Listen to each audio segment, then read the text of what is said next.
Terima kasih Anda masih bersama kami. Bagi Anda yang baru saja bergabung, kami hadirkan kembali 3 berita utama hari ini. Antusiasme pemilih pemula di Ciamis masih rendah. Pihak Disduk Capil mendatangi sekolah-sekolah untuk melakukan perekaman KTP.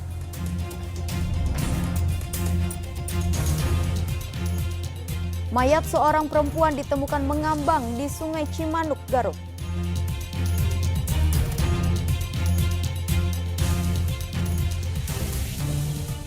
Dua balita kembar di Kabupaten Cirebon menderita stunting sejak umur 5 bulan.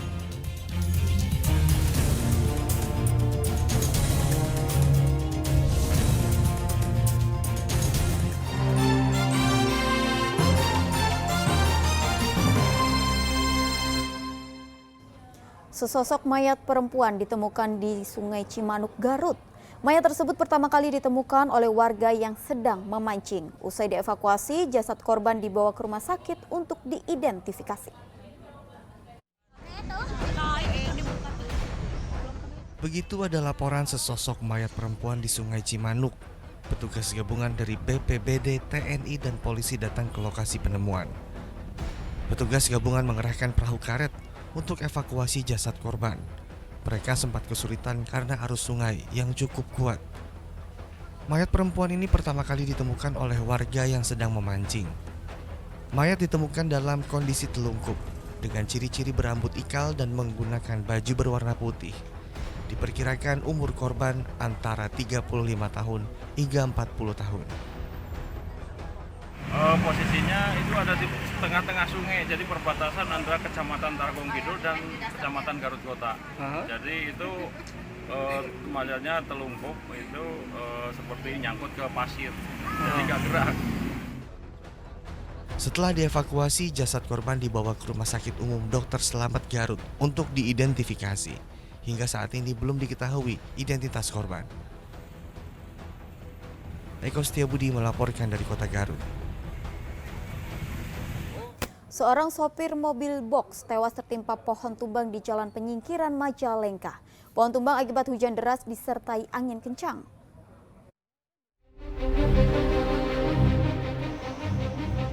Pohon mahoni besar di Jalan Penyingkiran Majalengka tumbang Selasa sore. Sebuah truk box tidak sempat menghindar sehingga tertimpa. Naasnya sopir truk dan kernet tidak sempat menghindar juga sehingga tewas di lokasi. Menurut warga, pohon tumbang setelah kawasan diguyur hujan lebat disertai angin kencang. Pohon tumbang itu selagi ada angin lebat, angin puting beliung seperti ada muter-muter gitu, pas ada petir, berbarengan dengan petir, tumbangnya itu langsung kena mobil box. Itu saat pohon tumbang itu posisi Bapak di mana, Pak? Ada di depan rumah. Iya. Proses evakuasi sopir dan kernet berlangsung dramatis karena terjepit badan truk. Petugas harus hati-hati karena batang pohon masih menimpa truk. Setelah berjibaku, sopir dan kernet akhirnya dievakuasi. Sayang sopir bernama Imam meninggal di lokasi, sedangkan kernet menderita luka serius pada bagian dada dan kaki.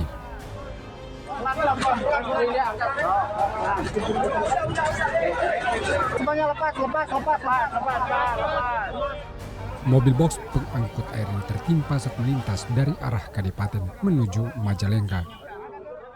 Yang posisi di jalan ini kemudian ada kendaraan yang sedang lewat, kendaraan box, sehingga tertimpa oleh pohon itu dan setelah dievakuasi ternyata yang dari 2 orang di dalam mobil box itu yang satu dinyatakan sudah meninggal dunia dan satunya masih lemah, sekarang sedang ditangani oleh kesehatan. Jenazah korban kemudian dibawa ke rumah duka di desa Kadipaten. Sementara kernet yang mengalami luka berat dibawa ke Rumah Sakit Umum Cideres, Majalengka untuk mendapat perawatan. Agun Gunawan melaporkan dari Majalengka. Seorang warga Pangandaran ditemukan tewas di persawahan dengan kondisi sebagian tubuhnya menghitam.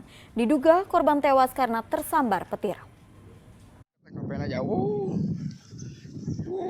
Hilang 2 hari, warga Babakan Pangandaran bernama Didik Supriyadi ditemukan tewas di area persawahan tidak jauh dari permukiman Selasa siang. Korban ditemukan oleh para petani yang hendak menanam padi. Hasil identifikasi polisi, kondisi jenazah mulai menghitam. Diduga kuat korban tewas karena tersambar petir. Jenazah kemudian langsung dievakuasi ke rumah duka dan disambut isak tangis keluarga. Kalau hasil pemeriksaan dari tim medis diduga sudah lebih dari 2 kali 24 jam. Dan dari hasil pemeriksaan tersebut diketahui bahwa di tubuhnya itu terdapat sengatan dari arus listrik yang diduga petir. Usai divisum, jenazah langsung dimakamkan pihak keluarga. Eko Setiabudi melaporkan dari Pangandaran. Kantor cabang PDAM di Kecamatan Banyuresmi, Garut dibobol maling. Ratusan alat meter air pun raib. Pelaku masuk dengan membongkar kaca jendela.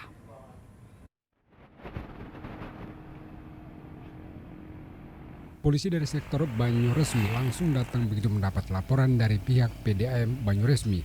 Polisi langsung melakukan olah tempat kejadian perkara. Hasilnya lebih dari 100 alat meter air dan peralatan kantor serta kursi kantor hilang. Polisi juga menemukan jendela kaca sudah dibongkar. Diduga pelaku menjebol kantor dengan merusak pintu samping dan gerbang. Akibat kejadian, pihak PDAM merugi jutaan rupiah. Pagarnya sudah terbuka dan kemudian kaca jendela itu sudah dilepas oleh pelaku. Untuk barang-barang yang hilang, karena kami mengamankan dulu TKP, menunggu dari tim Inafis untuk olah TKP dulu. Nah, itu yang hilang adalah mesin meteran. Ya, tapi meterannya bekas. Kantor cabang 5 PDAM Banyuresmi yang lama ini digunakan untuk pelayanan pembayaran bagi konsumen. Kantor ini kerap sepi sehingga dimanfaatkan pelaku untuk membobol barang berharga. Eko Setiabudi melaporkan dari Garut. Terbukti korupsi anggaran dana desa, mantan Kepala Desa Jatiwangi, Jatisari, Kabupaten Karawang ditangkap polisi. Tersangka menggunakan uang tersebut untuk berfoya-foya dan mengkonsumsi sabu-sabu.